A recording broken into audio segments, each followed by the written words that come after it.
बिस्मिल्लाहिर्रहमानिर्रहीम। अस्सलाम वालेकुम नाज़रीन, program political talk with Faiza Bukhari में आपको खुशामदीद कहती हूँ। पीडीएम एक दफ़ा फिर दोबारा से मैदान में आने के लिए तैयार हो चुकी हुई है, मुत्तहिद हो रहे हैं और इलेक्शन रिफॉर्म से बात कर रहे हैं। इस हवाले से एपीसी का इजलास भी बुलाया जाएगा और उसमें हत्तल इम्कान कोशिश की जाएगी कि इलेक्शन कमीशन से लोगों को शामिल किया जाए। शहबाज शरीफ साहब जो है वो एपीसी की सदारत करते हुए नजर आएंगे और इसी के साथ साथ मौलाना फजल रहमान साहब जो है वो अपनी सीट पर वापस आ चुके हैं और पीडीएम के इजलास की क्यादत करेंगे। इसी हवाले से पहला इज्तिमा जो है वो सवात में किया जाएगा 4 जुलाई को और 29 तारीख को कराची में एक बहुत बड़ा इज्तिमा किया जाएगा। देखना यह है कि आइंदा आने वाले दिनों में होना क्या जा रहा है। इलेक्शन रिफॉर्म्स की अगर बात की जाए तो इमरान खान साहब 2013 के इलेक्शन के बाद से इलेक्शन के अंदर इस्लाहात के हवाले से बात करते हुए नजर आते हैं और आज भी अगर देखा जाए तो मेरे कप्तान यही बात कहते हैं कि इलेक्शन के अंदर रिफॉर्म्स होनी चाहिए। ओवरसीज पाकिस्तानी के हवाले से अगर देखा जाए तो कहा जाता है कि अगर वो पाकिस्तान की मईशत में हिस्सा ले सकते हैं और बाहर से पैसा पाकिस्तान भेज सकते हैं तो वोट क्यों नहीं कास्ट कर सकते। मौलाना फजल रहमान साहब का ये कहना है हम नहीं मानते ऐसे वोटिंग सिस्टम को, क्योंकि बहुत सारे ममालिक ऐसे हैं कि जहां पर वोटिंग के हवाले से अगर बात की जाए तो कोई अच्छे खासे सिस्टम मौजूद नहीं है, तो बड़े लेवल के ऊपर धांधली हो सकती है। सवाल यहाँ पर यह बनता है कि अब जो आने वाला इलेक्शन है इस हवाले से मौजूदा हुकूमत और अपोजिशन क्या एक प्लेटफॉर्म पे इकट्ठे होकर कोई एजेंडा तैयार कर सकेंगे? क्या इलेक्शन कमीशन जो है आइंदा आने वाले दिनों में इस सूरत हाल से बच सकेगी? इन तमाम चीज़ों पर बात करने के लिए स्टूडियो में मेरे पैनल में हमारे साथ मौजूद होंगे पाकिस्तान तहरीक इंसाफ की सीनियर रहनुमा उस्मा कारदार साहिबा हमारे साथ मौजूद होंगी। इनके साथ तशरीफ रखते हैं पाकिस्तान मुस्लिम लीग नून के सीनियर रहनुमा राना अरशद साहब। टेलीफोन लाइन पर हमें ज्वाइन कर रहे हैं साबिक secretary election commission Kanwar Dilshad साहब। जी, अगर इलेक्शन रिफॉर्म्स के हवाले से बात की जाती है तो इस हवाले से हमने देखा कि पाकिस्तान तहरीक इंसाफ की गवर्नमेंट ने भी फोकस किया और इस वक्त अपोजिशन भी इस बात पे मुत्तहिद और वज़ीद नजर आती है कि इलेक्शन रिफॉर्म्स होनी चाहिए। उस्मा कारदार साहिबा, सबसे पहले मैं आपसे पूछना चाहूंगी, इस वक्त आपकी पार्टी जो है वो गवर्नमेंट में मौजूद है, हुकूमत आप चला रहे हैं। 2013 में इमरान खान साहब भी जो है वो इलेक्शन में इस्लाहात की बात किया करते थे, रिफॉर्म्स की बात किया करते थे और स्टिल आपका फोकस अभी तक इलेक्शन रिफॉर्म्स पर है। ये काम कहाँ तक पहुंचा है और आप क्या समझती हैं कि इलेक्शन रिफॉर्म्स किस तरह से हो सकती हैं? फायजा देखिए, हम लोग जो हैं शुरू से क्यों निकले थे, धरना 4 महीने क्यों दिया था? जी। इसीलिए दिया था कि वो 4 हलके खुलें। हम्म। ये जो वोट है ये एक अमानत होता है। जी। अवाम बेजार हो गए हैं, वो कहते हैं कि हम वोट किसी को डालते हैं और निकलता वो किसी और के डब्बे में है। जी। इसको हमने खत्म करना है। देखिए, जमहूरियत को अगर आपने इज्जत देनी है, अगर आपने वोट को इज्जत देनी है तो आपको रिफॉर्म्स की तरफ बढ़ना पड़ेगा। और इसके लिए हमारी जिस दिन से हम हुकूमत में आए हैं, हम कोशिश हैं कि हम इनके साथ मिलके इलेक्ट्रल रिफॉर्म्स की तरफ बढ़ें। हमने इलेक्ट्रॉनिक वोटिंग का भी इनसे कहा कि आप आएँ हमारे साथ मिलके उसके मुताबिक भी हम सोचें। लेकिन मैं ना मानूँ कि रट पता नहीं इन्होंने क्यों लगाई है, ये चाहते ही नहीं कि इलेक्टोरल। और फिर जब इलेक्शन होती है हमारे मुल्क में कोई बता दे ना, कोई इलेक्शन हो और फिर बाद में धांधली का रोना ना रोया जाए। इसके बरक्स सब आप इंडिया में देख लें, हमसे 5 गुना बड़ा है, लेकिन वहाँ पे मुख्तलिफ स्टेजेस में होती है इलेक्शन। महीने बाद रिजल्ट आते हैं, लेकिन कोई इसलिए नहीं बोलता क्योंकि सारे वहां पे इलेक्ट्रॉनिकली कंट्रोल्ड है। अच्छा उस्मा और साहिबा, यही इस हमारा हवाले से क्या आपने श्रीलंका और अपोजिशन बांग्लादेश में है, इस हम हवाले क्यों नहीं ये कर सकते? एग्जैक्टली आपने क्या इस हवाले से अपोजिशन के साथ क्या कोई राब्ता करने की कोशिश की या आपने कोई एक ऐसा प्लेटफॉर्म प्रोवाइड करवाया अपोजिशन को कि जिसमें आप और वो अपोजिशन इकट्ठे बैठकर इलेक्शन रिफॉर्म्स पे कोई एजेंडा तय करें? जी बिल्कुल फायजा, देखिए पार्लियामेंट एक ऐसा प्लेटफॉर्म है जहाँ हम्म। पे सारी पार्टीज मौजूद हैं। और सबसे हमने वहाँ पे पार्लिमानी पार्टी जो जितने मुख्तलिफ पार्टीज हैं उनके मेंबरान को मिल के एक इलेक्ट्रल रिफॉर्म के लिए हमने आते साल में, नहीं कि अभी तो इस बात को 2 साल गुजर गए, लेकिन ये तो बॉयकॉट के चक्कर में रहते हैं ना, कभी ये वॉकआउट कर जाते हैं, कभी ये हुल्लड़बाजी में लग जाते हैं। डन। तो आपके वो पास कैसे फिर एक टेबल पे बैठ के रिफॉर्म्स की ये बात करेंगे राना हमारे अर्शद साथ? साहब, इस वक्त एपीसी का जो इजलास बुलाया जा रहा है उसके अंदर मुतवक्को ये भी किया जा रहा है कि इलेक्शन कमीशन को भी बुलाया जाएगा और उनके साथ बैठकर इलेक्शन रिफॉर्म से बात की जाएगी। मौलाना फजल रहमान साहब का ये पेशावर में खिताब करते हुए कहना था कि अब हम लोग इस बात पे खामोश नहीं बैठेंगे। गवर्नमेंट की तरफ से उस्मा कारदार साहिबा का ये कहना है कि आपको बहुत दफा बुलाया गया कि किसी एक एजेंडे के ऊपर बैठकर इलेक्शन रिफॉर्म से बात की जाए, क्योंकि जब इलेक्शन हो जाते हैं तो उसके बाद हारने वाली पार्टी जो है, बिलखुसूस अपोजिशन की मैं बात करूं, वो फिर नतीजा एक्सेप्ट करने के लिए तैयार नहीं होती है। क्या कहेंगे आप इस हवाले से? बिस्मिल्लाहिर्रहमानिर्रहीम। मैं आपका शुक्रिया अदा करता हूँ। जी।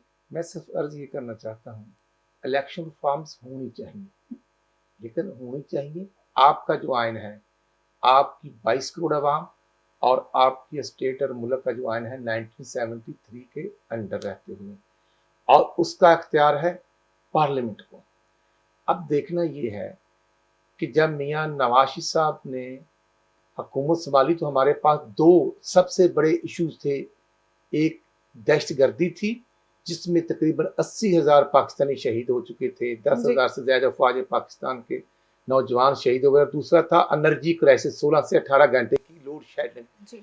इसके बावजूद हमने इलेक्शन रिफॉर्म्स कमेटी बनाई जिसमें तमाम प्राइम मिनिस्टर साहब ने सेक्रेटरी असेंबली और स्पीकर असेंबली को डायरेक्शन जारी की, लेटर लिखा, इलेक्शन रिफॉर्म कमेटी बनाई और उसकी तकरीबन 80 के करीब मीटिंग्स हुई। जब पीटीआई धरनों पर थी, रेस्ट एरिया में थी, उस वक्त भी मीटिंग्स होती रहीं और पीटीआई के 3 मेंबरान जिसमें शफकत महमूद साहब, शीरी मजारी साहबा और एक तीसरे मेंबर थे, 3 मेंबर थे और आरफ अलवी साहब। इशू ये है तमाम कमेटीज के मेंबरान की बाहमी अंडरस्टैंडिंग और तमाम पार्टीज की अमेंडमेंट शामिल करने के बाद वो तमाम अमेंडमेंट्स और फॉर्म्स कौमी असम्बली की सब कमेटी में पेश हुई, उस पर लेजिस्लेशन हुई और वो एक्ट 2017 बन गया। अब इशू ये है कि अगर ये सीरियसनेस इनकी है, अगर ये कुछ करना चाहते हैं और वो ड्रामा नहीं होना चाहिए, तो फिर मैं अर्ज करना चाहता हूं कि वो कब कमेटी कॉन्स्टिट्यूट की स्पीकर साहब ने जी, कब इमरान नियाजी ने पार्लियामेंट्री लीडर्स की मीटिंग कॉल की, मुझे वो डेट जरूर बता दें जी, और मुझे वो टाइम जरूर बता दें। ये एक नया ड्रामा कि जैसे डस्का के इलेक्शन में धुंध ही छाई रही और 23 पोलिंग स्टेशन का अमला बिमा बॉक्स गायब हो गया और इलेक्शन कमीशन ने जब एक्शन लिया, जब रीपोल होता है तो फिर आपके सामने वो रिजल्ट आया। इसके बावजूद मैं अर्ज ये करना चाहता हूं कि हम इलेक्शन रिफॉर्म्स करना चाहते हैं, लेकिन इशू ये है कि उसके लिए तरीकेकार वाज़ेह करना पड़ेगा। एक बात तो फिर आप तस्लीम करते हैं ना कि अगर दोबारा से डस्का में इलेक्शन होता है तो गवर्नमेंट जो है वो अपना कोई असर रसूख इस्तेमाल नहीं करती है और फेयर इलेक्शन करवाती है। ये बात तो फिर मानेंगे आप? गवर्नमेंट का नाम आप इस्तेमाल ना करें। जैसे आपने कहा ना कि पहले जो 23 हल्कों का अगर नतीजा नहीं आया, धुंध छा गई थी, तो फिर वो धुंध बाद में भी छानी चाहिए थी। कमीशन ऑफ पाकिस्तान ने अपना रोल प्ले किया। ठीक, वो वहां का आरपीओ, वहां का डीएसपी जुल्फकार मिर्जा जिसने लोगों को उठाया और 23 पोलिंग स्टेशन के प्रिजाइडिंग अफसर अगवा हो गए। माय पॉइंट इज, इशू ये है कि ये ऑर्डिनेंस फैक्ट्री से निकलेंगे। जो प्रेसिडेंसी में ऑर्डिनेंस फैक्ट्री, अब देखें सबसे बड़ा स्टेक होल्डर है आपका पाकिस्तान इलेक्शन कमीशन, उनको नहीं पता और ये एक ऑर्डिनेंस पास करके इन्होंने भेज दिया कि ये इलेक्शन करवा दें। कभी ऐसे हुआ? मेरे साथ टेलीफोन लाइन पर इस वक्त मौजूद हैं साबिक secretary election commission Kanwar Dilshad साहब। अस्सलाम वालेकुम। कंवर दिलशाद साहब, वक्त देने के लिए बहुत शुक्रिया। सर, माजरत के साथ हम जब कभी भी बात करते हैं, हम इलेक्शन रिफॉर्म से बात करते हैं, मेरे मुतअद्दिद प्रोग्राम में आप ही के साथ डिस्कशन रही है कि अपोजिशन भी इस बात पर वाज़ेह नजर आती है कि इलेक्शन रिफॉर्म्स होनी चाहिए। मौजूदा हुकूमत भी 2013 के बाद से इलेक्शन रिफॉर्म से बात करती रही और स्टिल अभी तक प्राइम मिनिस्टर इमरान खान की बात कहते हैं कि इलेक्शन रिफॉर्म्स होनी चाहिए। फवाद चौधरी साहब का ये कहना है कि इमरान खान साहब के आने की वजह से क्रिकेट में न्यूट्रल एम्पायर आया था और वो इस कदर जो है वो शफाफियत को पसंद करते हैं कि अब बैरून मुल्क पाकिस्तानी भी जो है वो वोट कास्ट करेंगे। Sir, my question is that कि अगर हम इलेक्शन रिफॉर्म्स की बात करते हैं तो इलेक्शन रिफॉर्म्स किस तरह से होंगी? फिर दोबारा से पीडीएम एक अपना इजलास बुला रही है, उस एपीसी के अंदर कोशिशें की जाएगी कि इलेक्शन कमीशन से भी लोगों को शामिल किया जाए, तो क्या कहेंगे इस हवाले से आप?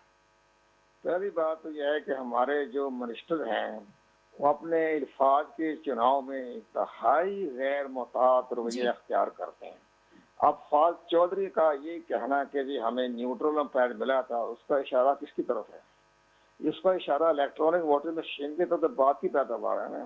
तो 2018 ये थी। अब हमारी ISPR को भी चाहिए कि जनाब इस तरह के जो मिनिस्टर जो बयान जारी करते हैं उनको शटअप कॉल दें उनको। आप जिस तरह राय शरीफ दिया करते थे शटअप कॉल, तो इसी तरह इनको शटअप कॉल मिलनी चाहिए कि आपका मतलब क्या है इसका न्यूट्रल एम्पायर का, तो हमें इसकी तशरीह कर दें आप हमें। तो ये फिर सीधे हो जाएंगे ये लोग इनका चुनाव की बात करने की तमीज ही नहीं है लोगों को।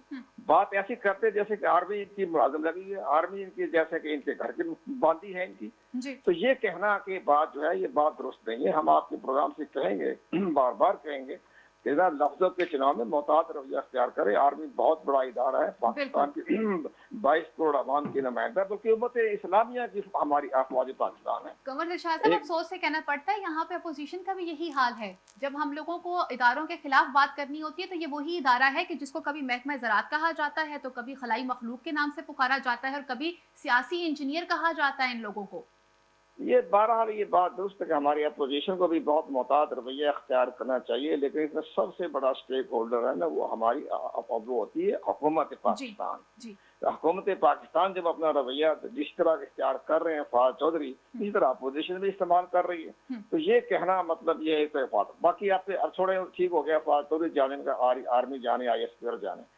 तो अब आप इधर की तरफ आप आइए। आपका जो इलेक्टोरल रोल की रिफॉर्म है इस पर बड़ा गौर खोज हमने भी देखा, आपने भी देखा, सैकड़ों प्रोग्राम हम कर चुके हैं। इस पर यह हुआ है कि इलेक्शन कमीशन पर, जैसे मेरे दोस्त ने सही फरमाया कि जो सबसे बड़ा स्टेक होल्डर जो है वो इलेक्शन कमीशन में पाकिस्तान है, उसको तो उन्होंने ऑन बोर्ड नहीं किया। इलेक्शन कमीशन ने तहरीरी तौर पर एहतजाज किया है कि हमें हमारा पॉइंट ऑफ व्यू नहीं सुना गया, और हमें सुने बगैर ही उन्होंने वो बिल जो है पार्लिमानी कमेटी ने, कैबिनेट कमेटी ने वो मंजूर करके असेंबली में भिजवा दिया। तो ये तो सबसे बड़ा अहम बात। साथ साथ इलेक्शन कमीशन में इस वक्त वो 2018 का इलेक्शन कमीशन नहीं है जब हमारे जजों में करंट ही नहीं होता था, वो सोए रहते थे, अब जो मर्जी कह दी ऊपर से ट्रक गुजरते थे, बात ही नहीं करते थे। अब ये जो इलेक्शन कमीशन है, जैसे हमारे दोस्त ने फरमाया कि वो डस्का के इलेक्शन के बाद ये इलेक्शन कमीशन जाग गया, और इसके बाद उन्होंने ये महसूस किया अगर हम इसी तरह इनके अपने अंदर लगे रहे तो हमारा तो काम ही होगा। डस्के के इलेक्शन के बाद पूरी पाकिस्तान सूबाई गवर्नमेंट, फेडरल गवर्नमेंट जो है वो उनको खौफ ज्यादा हो गया कि इलेक्शन कमीशन पाकिस्तान एक्शन ले सकता है। तो इस लिहाज से ये तो बड़ा अच्छा एक पैगाम डस्के के इलेक्शन के बाद दे दिया इलेक्शन कमीशन पाकिस्तान ने। तीसरा, उन्होंने एक अहम इलेक्शन कमीशन है अपना गैर जानदाराना जुर्रत मंगाना जो फैसला सुनाया, वो सुप्रीम कोर्ट ऑफ पाकिस्तान के सामने चीफ जस्टिस के सामने खड़े को कह दिया कि जनाब ये जो सेनेट में ओपनिंग बैलेट के बारे में जो ऑर्डिनेंस आया है या रेफरेंस आया है ये गैर आईनी है और गैर कानूनी है, और ये आर्टिकल 226 से मुतसादिम है, और इलेक्शन कमीशन पाकिस्तान किसी ऑर्डिनेंस या किसी रेफरेंस के बलाए ताक रखते हुए अपना काम करेगा। उस पर चीफ जस्टिस पाकिस्तान ने अप्रिशिएट किया, और चीफ जस्टिस पाकिस्तान ने कहा बिल्कुल आप सही फरमा रहे हैं, आप आर्टिकल 218 के मुताबिक काम करें। तो ये सारा तो उनको वहां से क्लियरेंस मिल गई सुप्रीम कोर्ट ऑफ पाकिस्तान। अब इलेक्शन कमीशन पाकिस्तान अपने आईनी और कानूनी जिम्मेदारी पूरी करते हुए प्राइम मिनिस्टर साहब को उन्होंने भिजवाया है कि जनाब 13 शिकें ऐसी हैं जो आइन से मुतसादिम है। तो हम चाहते हैं कि प्राइम मिनिस्टर साहब मुमकिन है वो नहीं देखते होते हैं, चीफ देखते हैं पाकिस्तान के, तो उनकी जगह एहतराम है, हम सब एहतराम करते हैं। अब उन्होंने ये चाहिए आपकी वसाते से हम तमाम चैनलों में कह रहे हैं कि जनाब एक कमेटी मुकर्रर करते हैं इलेक्शन कमीशन पाकिस्तान के रेफरेंस की रोशनी में, उसमें सईद अली जफर साहब को ले लें, डॉक्टर फरोग वसीम को ले लें, अगर हो सके तो जनाब एहसन जफर साहब की खिदमत भी हासिल कर लें, और ये कहें कि जनाब इस पे हमें अपनी राय दे दें। वो अच्छा। जो वो राय दें तो कानून साजी असर भी हो सकती है, ये कोई अलहामी चीजें नहीं होती कि एक दफा हमने पास कर लिया। बिल्कुल कमर साहब आपकी बात बिल्कुल दुरुस्त है। अगर हम बात करते हैं इलेक्शन रिफॉर्म्स के हवाले से तो मेरा ख्याल से अब वक्त जो है वो बहुत कम रह चुका हुआ है। अब जो आने वाला इलेक्शन है जिसमें हमने तैयारी करनी है, उस हवाले से इलेक्शन कमीशन के साथ मिलकर इलेक्शन रिफॉर्म्स का मुतारिफ करवाया जाए। अच्छा कमर साहब, मुझे सिर्फ इतना बता दीजिए कि बात की जा रही है बैरून मुल्क पाकिस्तानियों की वोट कास्टिंग के हवाले से, उसके ऊपर भी जो है एतराज़ात उठाए जा रहे हैं और कहा जा रहा है कि जी वहाँ पे भी धांधली हो सकती है, क्योंकि मौलाना फजल रहमान साहब का ये कहना है कि कुछ ममालिक के अंदर इलेक्ट्रल सिस्टम ठीक नहीं है, तो ये भी बहुत बड़े चांसेस हैं कि बैरून मुल्क पाकिस्तानियों से जो वोट लेने की बात की जा रही है तो वहाँ पे भी धांधली होगी। सर, इस हवाले से इलेक्शन कमीशन की तरफ से क्या एक कोई नई चीज़ मुतारफ करवाई जाएगी कि बैरून मुल्क पाकिस्तानी जो मुकीम लोग हैं क्या वो पाकिस्तानी इलेक्शन के अंदर पार्टिसिपेट कर सकेंगे, अपना वोट कास्ट कर सकेंगे? हमें ओवरसीज पाकिस्तानियों को बड़ा एहतराम है, हम उनकी बड़ी इज्जत करते हैं, लेकिन आयन और कानून के दायरे में रहकर उनको इंटरनेट बैल्टिंग के जरिए वोट कास्ट नहीं हो सकता।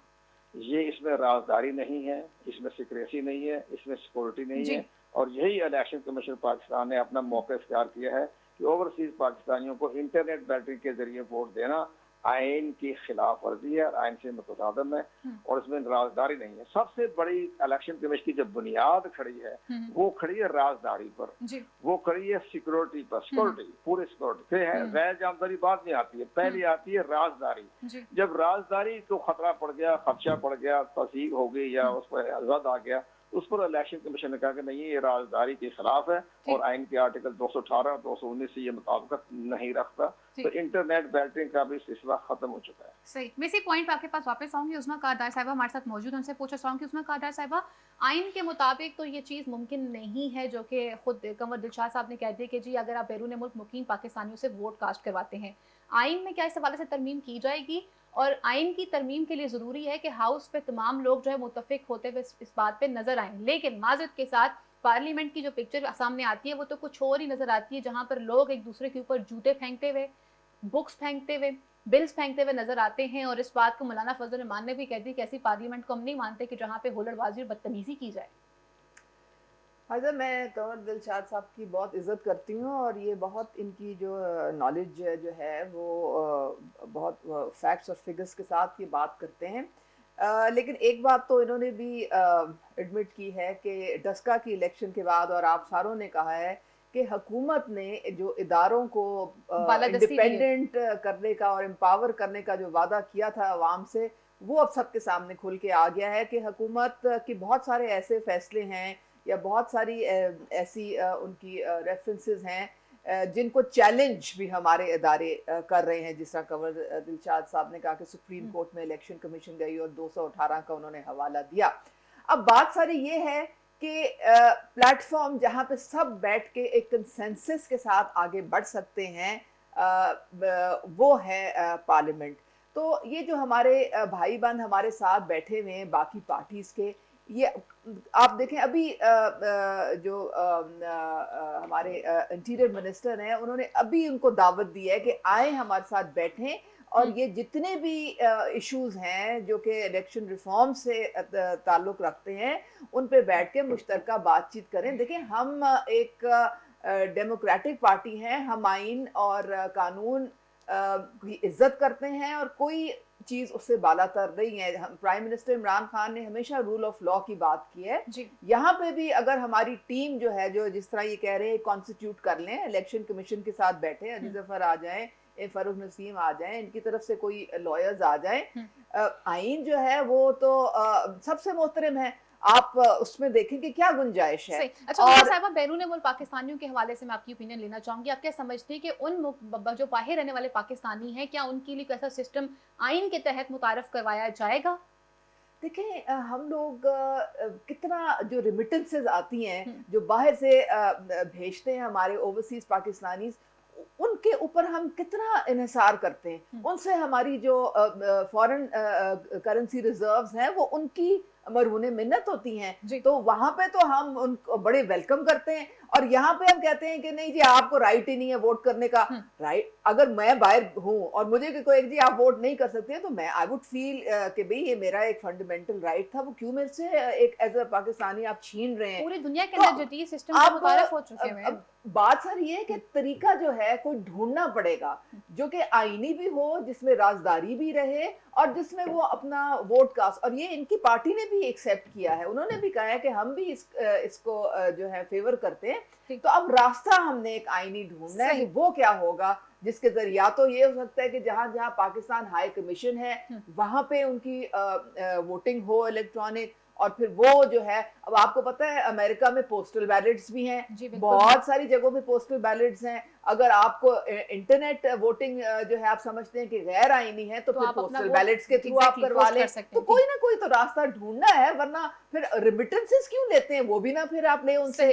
राना अरशद साहब, शेख रशीद साहब की जानिब से मुज़ाकरात की दावत दी गई थी कि आप लोग आएँ और मुज़ाकरात के लिए तशरीफ़ रखें और अपनी अपनी जो रिजर्वेशन उनको पूरा करें। सबसे बड़ी इस वक्त जो रिजर्वेशन है वो यही है कि वोट चोरी नहीं होना चाहिए और वोट के जो सिस्टम है उसको किस तरह से यकीनी बनाया जाए और उसके ऊपर हर बंदा आंखें बंद करके एतमाद कर सके। लेकिन मौलाना फजल रहमान साहब का कहना है कि हम ऐसे लोगों से बात करने के लिए तैयार नहीं है। गो के पीडीएम ने अपनी क़यादत फिर दोबारा से मौलाना फजल रहमान साहब के हाथ में दे दी है। जब आप दो लोग आपस में बात नहीं करेंगे, इलेक्शन कमीशन को बीच में शामिल नहीं करेंगे, तो ये कैसे मुमकिन है कि इलेक्शन रिफॉर्म्स आएंगी और ये बात कैसे मुमकिन होगी कि जो आने वाला इलेक्शन है उस पर कोई एतराजात नहीं किए जाएंगे? फिजा, बात ये है कि जो फजलुर रहमान साहब ने बात की, या जो अपोजिशन लीडर मियां शबाशी साहब ने chief election commissioner Sikandar Sultan Raja साहब को लेटर लिखा है, वो वही तहफ़्फ़ुज़ात हमारे हैं जो स्टेक होल्डर इलेक्शन कमिश्नर के हैं कि एक डिपार्टमेंट ने इलेक्शन कंडक्ट करवाना है जी, उनको ऑन बोर्ड नहीं लिया जा रहा। हमें छोड़े कि हम अपोजिशन है, हम इनकी बात नहीं मान रहे, लेकिन जो एक गवर्नमेंट का अदारा है और ये हमने सुना है कि ये भी गवर्नमेंट में है, और अगर ये गवर्नमेंट में है, अगर ये प्राइम मिनिस्टर हाउस जो इन्होंने यूनिवर्सिटी बनाई थी बिकॉल इमरान खान के, अगर उस यूनिवर्सिटी में ये दाखिला लिए बैठे हैं, और तो फिर सीरियसनेस का अंदाजा लगाया जा सकता है कि आरिफ अलवी साहब ऑर्डिनेंस जारी करते हैं, किसको ऑन बोर्ड लिया? ना डिपार्टमेंट्स को ऑन बोर्ड लिया और ना ही पार्लियामेंट को ऑन बोर्ड लिया। तो फिर ये तमाम तर वजूहात आइन से बालातर, अवाम के मफादात से बालातर क्यों है? ये कौन सा रेफरी जिसको सीटी देकर ये अपने रिजल्ट्स हासिल करना चाहते हैं, अब वो चीजें एक्सपोज हो चुकी हैं। जो 25 जुलाई 2018 को आरटीए सिस्टम बैठा था, तो मैं आपकी वसात से अर्ज करता हूं कि मुझे वो आरटीए सिस्टम जो बैठा था उसकी रिपोर्ट आज तक 3 साल में आई नहीं आएगी। और ये भी एक नया तरीका है, पुराने शिकारी नया शिकार लाकर फिर अवाम को धोखा देने में लगे हुए हैं। साहब, मैं भी यही कह रही हूँ कि इस हवाले हवाले से से इनकी लैंग्वेज मुलाहिजा जी करें। जी जी मैं अपनी लैंग्वेज शिकारी जी फिर जी ये इदारों अब को इनको ये बताया कि टर्म में नहीं बोला, करने से मैं की टर्म में नहीं बोलूंगा, इनको भी जरा समझा दें। इतनी नहीं समझ है कि खुदारा अपने इदारों को बीच में ना लाए, अपनी जो बातें हैं वो खुद बैठ के सॉर्ट आउट करें, पार्लियामेंट में आए, बैठे, इलेक्शन कमीशन जो है उसके साथ बैठे। किसने बैठना? गवर्नमेंट ने बैठे, आज बैठे आए हुए हैं। क्यों ऑर्डिनेंस आते हैं? क्योंकि आप बैठ के हमारे साथ जो है वो कानून साजी नहीं करते हैं पार्लियामेंट में, इसलिए ऑर्डिनेंस लाना पड़ता है। हम टैक्स पेयर के पैसे से बैठे हुए हैं नवानों में, हम वक्त जाया करने के लिए, उनका पैसा जाया करने के लिए। जब हम बात इलेक्शन रिफॉर्म्स की कर रहे हैं, राना साहब, मैं ये सवाल पहले आपसे पूछूंगी, उसके बाद उस्मा साहिबा से पूछूंगी। पहले तो आप मुझे सिर्फ इतना बता दीजिए कि वो अवाम जो आपको मुंतखब करके पार्लियामेंट तक पहुंचाती है, जहां पर आपने अवाम के मसाइल को डिस्कस करना होता है माजरत के साथ, जो पिक्चर उस दिन यहाँ पर मीडिया पे सबके सामने आई है, दूर दूर तक नहीं मालूम होता था कि हमारे अरकान असम्बली जो हैं वो तहजीब को छू कर भी गुजरे हैं, या उनकी कोई एक हरकत जो है जिससे ये मालूम हो सके कि अवाम के वो नुमाइंदे हैं जो इस मुल्क का एक ख़ास राइट के ज़रिए इस जगह तक पहुँचते हैं, और जहाँ पर इस वान में अवाम की बात की जाती है, वहाँ तो आप एक दूसरे को मार रहे थे और ख़वातीन से बदतमीजी की जा रही थी। मैं आपकी इस पॉइंट ऑफ व्यू को 200% इंडोज करता हूं। फिर आप लिख लें, या आपने देखा होगा कि आज तक जब 31 मई 2013 तक पंजाब की असेंबली में मियां महमूद रशीद साहब अपोजिशन लीडर रहे, तो हम जब बजट पढ़ते थे, हमारी आयशा गौस फीमेल ही मिनिस्टर थी। आप वो फुटेज ले लें तो जनाब पूरी पीटीआई ना वो फाड़ कर बुक्स उनके ऊपर फेंक रही होती थी। वो एक औरत भी थी और मिनिस्टर फाइनेंस भी थी। मुझे ख्वाजा आसिफ साहब याद आ गए जो शीरी मजारी को ट्रैक्टर ट्राली का वो ट्राली ट्रैक्टर का है, वो ट्रेन का है। ये सवाल उनसे करें, हमारे मेंबर थे वहां पर असेंबली में, 2/3 तो इनकी मेजॉरिटी थी। अब ये कुछ तरीका कि मेरी बात में मुझे मौका नहीं मिलेगा।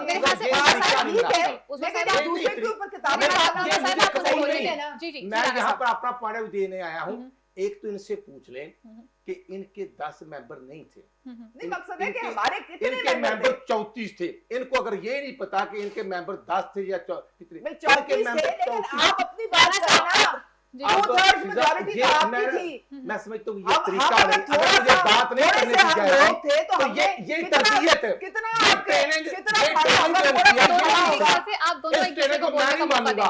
अगर ये मुझे नहीं बोलने देगी तो मैं हरगिज़ नहीं इनको बात करने देगा अलानिया। इसलिए मर्ज करना चाहता हूँ मैं ये कह रहा हूं मेजॉरिटी के साथ आप कोई इलेक्शन रिफॉर्म मैं चला जाऊं सके वहां पे नहीं करना चाहते, इनको समझाएं जी। मुझे बात क्यों नहीं करने दी जा रही? ये क्या तरीका है? उन्हें बात करने दें प्लीज। ये कोई तरीका है? जो मैच कर रहा हूं अगर गलत है तो मैं चैलेंज करता हूं। महमूद रशीद 5-5 घंटे तकरीर करता रहा, अपोजिशन लीडर को हमने मौका दिया। ये अजीब लोग हैं, ये चूचू का मुरब्बा, ये अली बाबा 40 चोरों का जो एक टोला है, ये मिनिस्टर अपोजिशन लीडर को तकरीर नहीं करने दे रहे थे। और वो गंडापुरी, वो 200 अरब वाला मरासिल, वो किताबें, वो चेयर के ऊपर चढ़कर, ये हिस्ट्री में पहली दफा हुआ है कि वफाकी वुजरा अपोजिशन मेंबर को अपोजिशन लीडर के ऊपर बुक्स फेंक रहे हैं। ये कभी हुआ नहीं, इसलिए नॉन सीरियस एटीट्यूड का अंदाजा लगाया। और इमरान ने क्या कहा था कि जो मिनिस्टर ज्यादा बदतमीजी करेगा उसकी मिनिस्ट्री पक्की। प्राइम मिनिस्टर इमरान खान की जब तकरीर थी तो वो किस तरह से इन्होंने सुनी थी? हमने तो 3 घंटे हमजा शहबाज की बड़े तहम्मुल और बर्दाश्त से बैठ के पंजाब असेंबली में इस दफा हमने सुनी है तकरीर। और पंजाब असेंबली में हमारे जो स्पीकर हैं चौधरी परवेज इलाही, उन्होंने बड़ा जबरदस्त एग्जाम्पल सेट किया, बड़े अफाम और तफहीम के साथ सारा हमारा बजट चल रहा है। इनको हमारे से सीखना चाहिए। उस्मा साहिबा, पहले आप मुझे बता दीजिए कि इलेक्शन रिफॉर्म की अगर बात करनी है, अगर यही सूरत हाल रही जो इस वक्त मेरे सेट पे भी बनी हुई है और यही सूरत हाल हमें पार्लियामेंट में भी नजर आती है, ख्वाह वो वफाकी हो या सूबाई हो, हर जगह पे हमें यही कुछ होता हुआ नजर आ रहा है। इस सिचुएशन के अंदर आप इलेक्शन रिफॉर्म्स कैसे लेकर आएंगे? आइंदा आने वाले इलेक्शन के बाद भी यही चीजें डिस्कस की जा रही होंगी, मेरा वोट चोरी हो गया, मेरा वोट मुझे कास्ट होने दिया नहीं गया, और उसके बाद बिलखुसूस इदारों को बीच में शामिल किया जाता है। क्यों नहीं? देखें, इसीलिए तो शेख रशीद ने इनको दावत दोबारा दी है कि देखिए हम नहीं चाहते पोलराइजेशन हो, हम चाहते हैं सब जो है स्टेक होल्डर्स इकट्ठे मिलके बैठे और वहां पे जो है अगर इनको किसी चीज से ये नहीं हम इनको पसंद है बात या एग्री नहीं करते हैं तो फिर अपना मशवरा लेके आए, वो अपनी सजेशंस लेके आए, वो हम सुनेंगे भी, वो हम उसमें स्टैंडिंग कमेटीज में जाएंगे, इलेक्शन कमीशन को भी हम फरीक बनाएंगे। हम तो यही तो चाह रहे हैं कि इलेक्ट्रॉनिक वोटिंग की तरफ हम जाएं ताकि कम से कम जो गुंजाइश रहे धांधली की। ये क्या है, हर इलेक्शन के बाद लोग तंग आ गए इस चीज से। वो कोई आसान है एक मुल्क में इलेक्शन कराना? इतना पैसा लगता है, इतने रिसोर्सेज लोगों का निकलना आना करना मैनेज भी है। उसके बाद हमारे खास इदारे की आप जो है आप उसको सेल्फ रिस्पेक्ट को स्टेक पे लगा देते हैं, खास इदारे को इन्वॉल्व किया जाता है। राना साहब, आप इस हवाले से क्या समझते हैं कि लड़ाई के बगैर क्या कोई एक ऐसा प्लेटफॉर्म हो सकता है कि जहां पर कुछ मोतबर लोग आपके और कुछ मोतबर लोग जो है हुकूमत के एक प्लेटफॉर्म पे बैठे और इलेक्शन कमीशन को बिठाकर इलेक्शन रिफॉर्म्स पे बात की जाए ताकि आने वाले इलेक्शन के अंदर हम इस तरह की हुल्लड़बाजी और इस तरह की बदतमीजी और इस तरह के नारे ना सुने कि मेरा वोट चोरी हो गया या ये हुकूमत जो है वो गलत रास्ते से है या फिर किसी इदारे को इन्वॉल्व किया जाए। इंडिया की 5 स्टेट्स में इलेक्शन हुई है, कोई इस तरह का वावेला सुनाई दिया आपको? जी राना साहब, फिजा अर्ज मैं ये कर रहा हूँ कि एक तो मुझे नहीं समझ आती कि वो वजीर दाखिला जो है वो उसका क्या स्टेटस है। आप लैंग्वेज की बात कर रहे थे तो उसकी 3 दिन पहले की पता क्या लैंग्वेज है? वो अल्फाज मुझे तो मुनासिब नहीं देते पॉलिटिकल वर्कर को, तो वो कह रहा था कि इमरान खान 5 साल तुन के पूरे करेगा। दुर्फिट्टे मुंह वफाकी वजीर का ये स्टेटस कि मैं तुन के हुकूमत 5 साल पूरे करेगा। ऐसे अल्फाज करने वाली हुकूमत ऐसा आपकी तो नहीं है, ऐसा नहीं, वो पाकिस्तान के मुल्क के इंटीरियर मिनिस्टर है, वो पीटीआई मुलाजिम नहीं है। जो इमरान न्याजी कह रहा था मैं उसको चपरासी भर्ती नहीं करूंगा, अब उसको मुल्क का वजीर दाखिला भर्ती कर लिया। ये इसलिए मैं चूचू का मुरब्बा कहता हूं। अभी वो मुल्तान वाला क्रैशी कहता था कि आधा तितर आधा बटेर काम नहीं करेगा, जरा इज्जत से बात करें। ये इसलिए कहता हूं, इसलिए मैं कहता हूं कि ये चूचू का मुरब्बा है, चूचू का मुरब्बा है। इमरान खान गया मुल्तान तो वहां शाहमूद कुरैशी ने कहा कि जहांगीर तरीन ये चूचू का मुरब्बा आधा तितर आधा बटेर। इसलिए मैं करना चाहता हूँ कि ये तो आपस में मैं आपसे ये पाकिस्तान ये पाकिस्तान के का रुख एक तरफ है, पैसों पर कब्जा किए हुए हैं, अरबों रुपए लुटा रहे हैं गरीब आवाम से टैक्स लेते हैं। मुझे इतना बता दें, अगर हम लोग एक दूसरे पे तनकीद करते रहेंगे तो इलेक्शन रिफॉर्म्स कहाँ चलेगी जिस पे बैठ के डिस्कस होना था, जिसको आपने ठीक करना था। मैं अर्ज कर रहा हूँ कि जो ये भर्तीशुदा टोला है, भर्तीशुदा जो टोला है, मैं बार-बार कह रहा हूँ, मैं बार-बार कह रहा हूँ कि जो इदारों को क्यों involve जो किया जाता है? अदारों को हर वक्त ये खाम आप इनको समझाएं कि ये अपनी टर्म में पाकिस्तान खुतबा दे, का ख्याल ये नहीं है, अपनी ना ये टर्म में इदारों को बोले, बात करते हैं। ये कोई तरीका नहीं है ये कि तो ट्रेनिंग लोग है, हैं जिन्होंने ये सुप्रीम इमरान कोर्ट में न्याजी की हमारे ट्रेनिंग है। इज्जत का क्या पता है?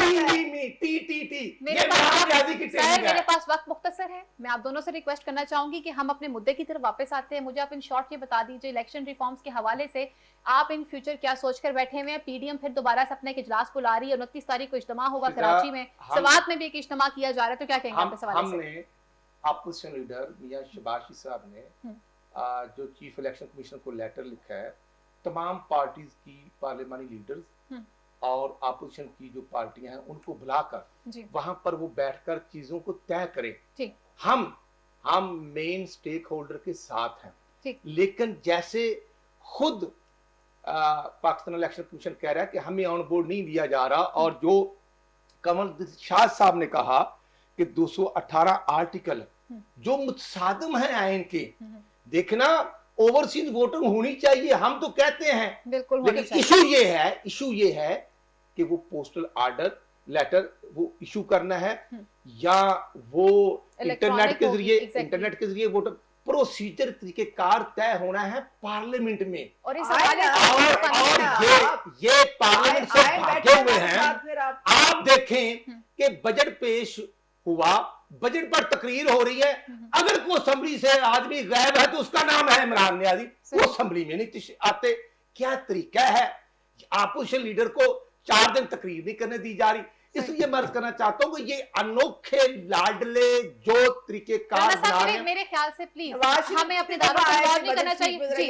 मैं बात कर, अच्छा मेरे पास वक्त मुख्तसर है। उस्मा कार्डार साहिबा, 29 तारीख को कराची के अंदर एक इज्तिमा होगा और 4 जुलाई को स्वात के अंदर एक बहुत बड़ा इज्तिमा किया जाएगा। मौलाना फजल रहमान, जिनके ऊपर पहले यकीन नहीं था, नाराज होकर पीडीएम की उन्होंने सदारत छोड़ दी थी, फिर दोबारा से पीडीएम में वापस आ गए, नाराज होकर चले गए हुए थे। राना साहब माने इस बात को, वो मीडिया पे फुटेजेस मौजूद है। मरियम साहिबा बात कर रही थी, उनके बोलते बोलते वो चले गए। आप क्या समझती हैं कि गवर्नमेंट के लिए कितना टफ टाइम रहेगा? आप इस हवाले से क्या कहेंगी?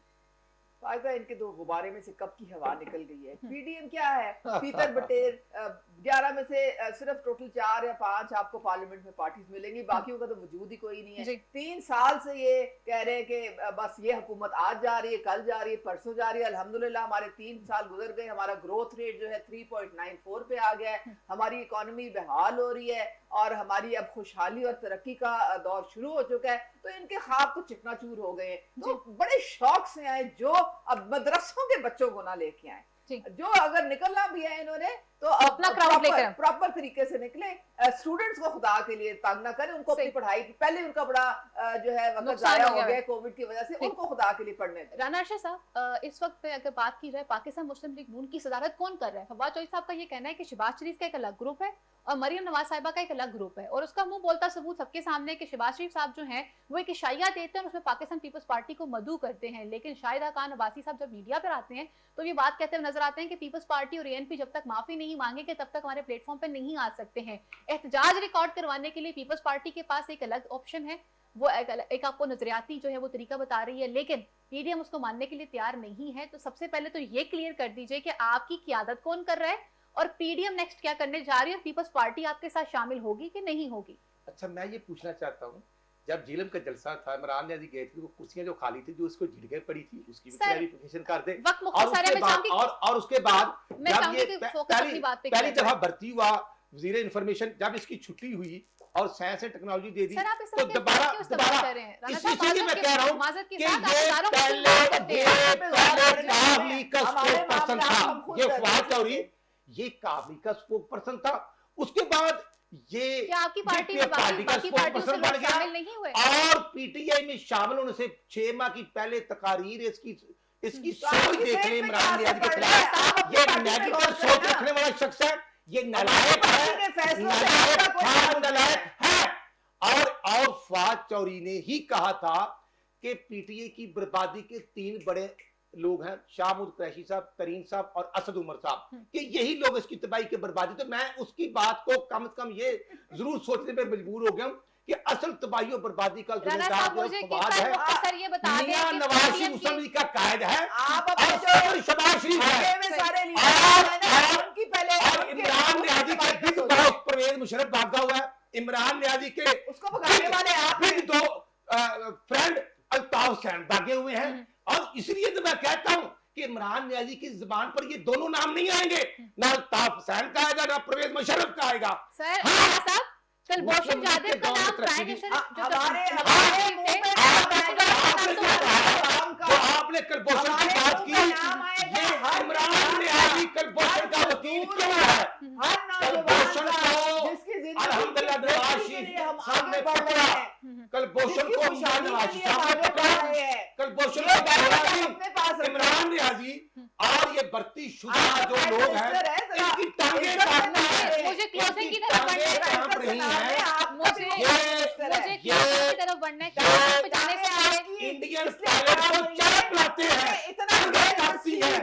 और इसलिए मैं कहता हूं जो आबादी इस हुकूमत ने की, जो तबाही मियां नवाज शरीफ के दौर में जिम्मेदार की मिलती थी, 6000 की होती है। मियां नवाज शरीफ के दौर में, मियां नवाज शरीफ के दौर में क्लोजिंग की तरफ बढ़ना थी। मुझे क्लोजिंग की तरफ बढ़ना है। बेरोजगारी, लापरवाही का जिम्मेदार आपको शख्स तो उसकी वो पार्टी इमरान न्याजी। यकीन जानिए, मैं इस वक्त स्पीकर कौमी असेंबली और पंजाब असेंबली के स्पीकर की जो हिम्मत को दाद देना चाहूंगी कि मैं अगर एंकर होकर इस प्रोग्राम के अंदर एक सिचुएशन को नहीं कंट्रोल कर पा रही, तो फिर असेंबली के अंदर, हाउस के अंदर जो होता होगा, उस कार्रवाई को संभालने के लिए एक बहुत बड़ा दिल और जिगर चाहिए। लास्ट में राना साहब मुझे मुख्तसर सा जवाब दीजिएगा, आप भी और रुज़मा साहिबा भी। सबसे पहले आपसे पूछना चाहूंगी, मुझे इंतहाई अफसोस से कहना पड़ता है कि जब भी बात की जाती है, बात करते हैं गवर्नमेंट के हवाले से, तो आप एकदम से हमारे इदारों को क्यों इन्वॉल्व करते हैं?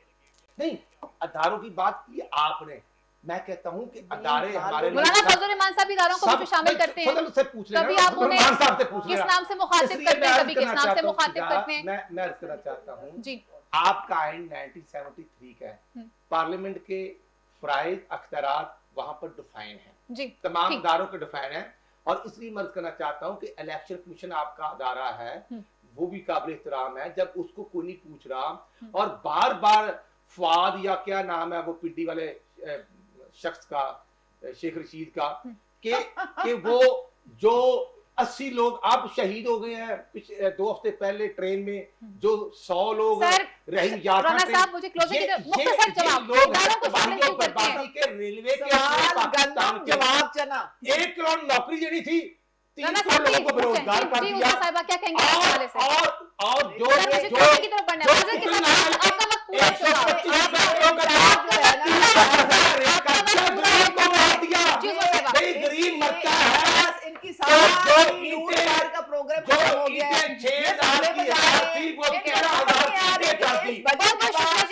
सैल्यूट पेश करना चाहूंगी मैं यहाँ पर तमाम अरकान असेंबली की हिम्मत को भी, कि जो हिम्मत के साथ जाते हैं और हाउस पे जाकर जिस तरह से हुल्लड़बाजी करते हैं, और बिलखुसूस स्पीकर कौमी असेंबली हो या पंजाब असेंबली के स्पीकर हो, उनकी हिम्मत को सलाम है कि वो इन लोगों को किस तरह से कंट्रोल करते हैं। और आखिर में ये बात फिर दोबारा से कहना चाहूंगी कि खुदारा अफवाज पाकिस्तान को किसी भी तरह से हमारी मुल्की मामलात में शामिल ना किया जाए। हम फख्र महसूस करते हैं अपनी कौम के इन बेटों पर कि जो रातों को जागते हैं और हमें सुकून की नींद जो वो प्रोवाइड करते हैं। अगले प्रोग्राम तक के लिए अपनी मदन फायजा बुखारी को इजाजत दीजिए। अल्लाह निगहबान, पाकिस्तान जिंदाबाद।